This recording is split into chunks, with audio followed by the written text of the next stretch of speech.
Kai Express, hindi lang basta balik sa court, reincarnation ng bagong Kai Sotto ang nakikita ng basketball world ngayon. Matapos ang ilang buwan ng matinding conditioning at shooting drills, ang 7-3 na Pinoy Pride ay ibang klase na, mas malikse, mas disiplinado at mas determinado. At sa isang private scrimmage na pinag-usapan ng mga scouts online, ipinakita ni Kai ang version ng kanyang sarili na halos magtapat kay Alperen Sengun, isa sa pinakamatalinong big man sa NBA ngayon. Si Sengun, kilala sa kanyang playmaking at footwork na parang Nikola Jokic, ay nagulat daw sa composure at movement ni Kai.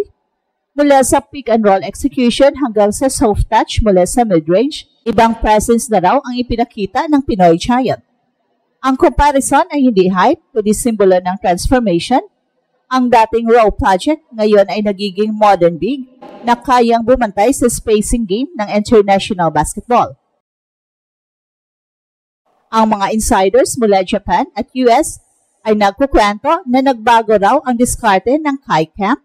Imbes na mag-focus sa dunking at rim defense lang, nakatutok si Kai sa shooting form, mobility drills at playmaking reads.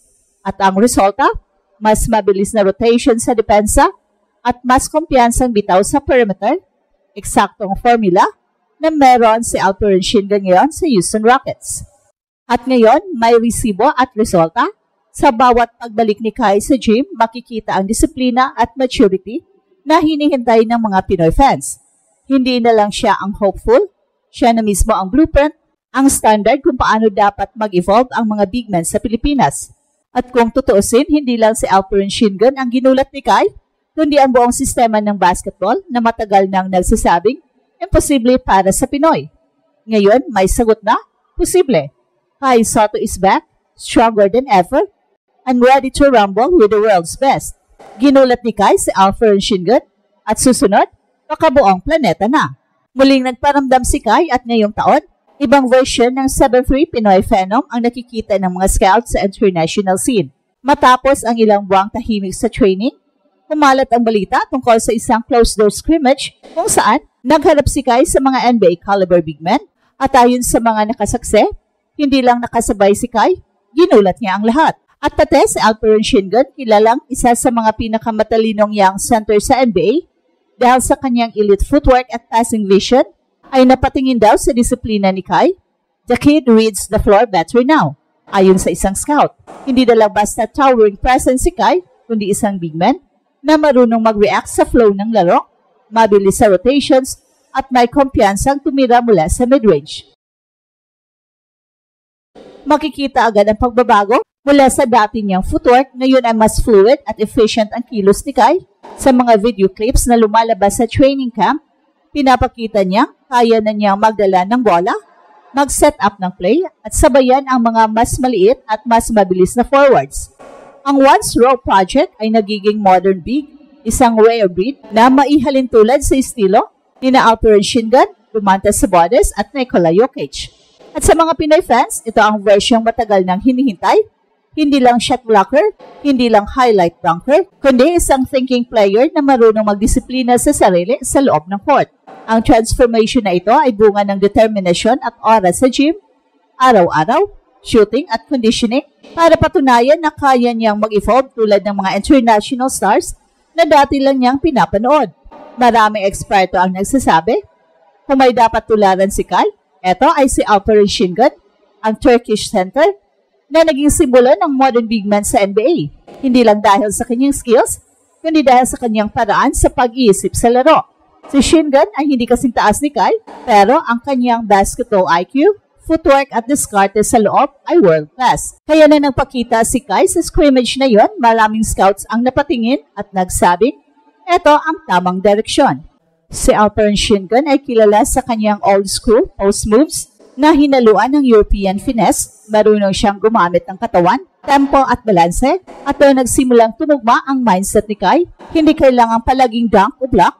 Minsan, ang pinakamalakas na sandata ay ang pag-antay sa tamang tempo. Sa mga bagong training sessions ni Kai, pinapansin ng coaches kung paano siya nagiging mas pasensyosa sa decision-making. Hindi na siya nagmamadali, hindi na siya nagpapadala sa contact. At ayon sa isang insider mula sa US camp,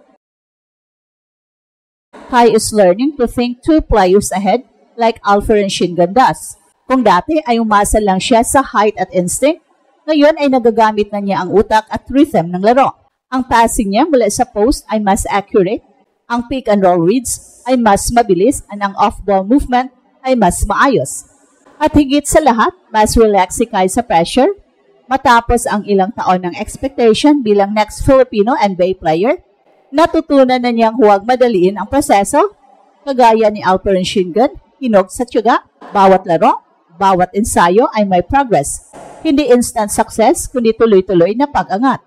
Sa Pilipinas, marami ang natutuwa sa ganitong evolution, hindi lang dahil lumalakas si Kai, kundi dahil nagiging matalino siyang manlalaro. Parang si Şengün, hindi flashy pero laging epektibo. Ang ganitong transformation ay bihira at ito ang nagbubukas ng posibilidad na si Kai ay hindi lang magiging role player, kundi posibleng centerpiece ng Gilas at future NBA team.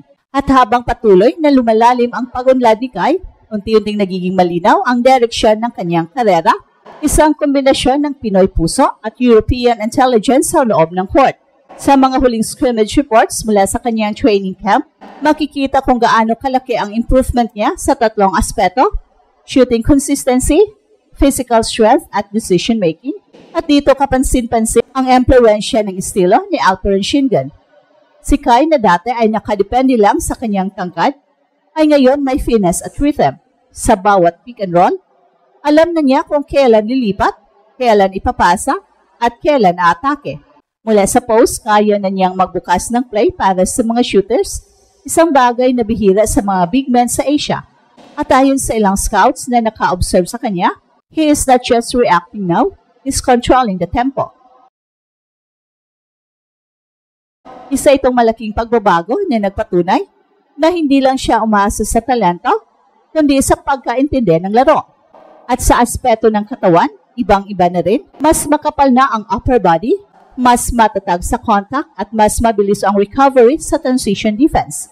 Ang dating napapabagsak sa banggaan, ngayon ay kaya nang makipagsabayan sa mas mabigat na centers. Ang kanyang shooting range ay umabot sa hanggang 3-point line at may kumpiyansa na siyang bitawan iyon kahit under pressure. Pero higit sa lahat, ang pinaka nakakatuwang makita ay ang mental maturity ni Kai. Hindi na siya umaasang big break agad sa bawat interview. Lagi niyang sinasabi, I'm focusing on getting better every day. The rest will come. Iyan ang mindset ng mga tunay na pro. At ito ang Express Info kung saan bawat kwento, ginulat ang mundo. Don't forget to like and subscribe.